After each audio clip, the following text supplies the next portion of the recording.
Hello. അപ്പോൾ അത് രാവിലെ തന്നെ ഞങ്ങൾക്ക് മണ്ണിനിടുന്ന ഒരു സാധനം കിട്ടി. കണ്ടോ, മധുരക്കിഴങ്ങ്.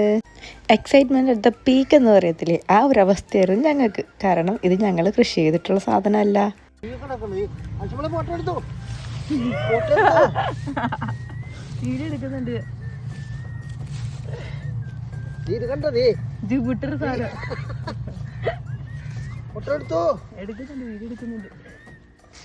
അപ്പം നിങ്ങൾ കേട്ടില്ലേ, അപ്പായുടെ എൻ്റെയൊക്കെ സന്തോഷം. കാരണം ഞങ്ങൾ ഒരിക്കലും കൃഷി ചെയ്തുണ്ടായ സാധനമല്ല, പണ്ടെന്നോ ഞങ്ങളിട്ട വള്ളിയിൽ നിന്ന് മുളച്ചു വന്നതാണ്.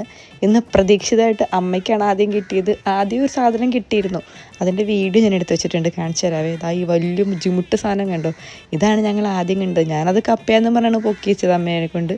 പക്ഷെ അടിയിലോട്ട് പോയപ്പോഴാണ് ഈ സാധനം കണ്ടത്. പിന്നെ ഞങ്ങൾ മാതി ഞങ്ങൾക്ക് അത്രയും കിട്ടി. പക്ഷെ അതിനകത്തുനിന്ന് കണ്ട ഒരു സൈസ് വണ്ടുണ്ടായിരുന്നു. അത് കേടായിരുന്നു തോന്നുന്നു, കാരണം വർഷങ്ങളോളം അടിയിൽ കിടന്നിട്ടുണ്ടെന്ന് തോന്നുന്നു ഈ സാധനം. എനിവേസ്, ഞങ്ങൾ ഒത്തിരി ഹാപ്പിയാണ്. കാരണം ഞങ്ങൾ കൃഷി ചെയ്തതോ ഞങ്ങൾ ഒത്തിരി ആഗ്രഹിച്ച് വെച്ചതോ ഒന്നുമല്ല, പ്രതീക്ഷിക്കാതെ നമുക്ക് നമ്മുടെ ഭൂമി, നമ്മുടെ മണ്ണ് തന്ന ഒരു നിധി എന്ന് തന്നെ പറയാം. നിങ്ങൾക്ക് ഇതുപോലെ എന്തെങ്കിലും അൺഎക്സ്പെക്റ്റഡ് ആയിട്ട് കിട്ടിയിട്ടുണ്ടോ?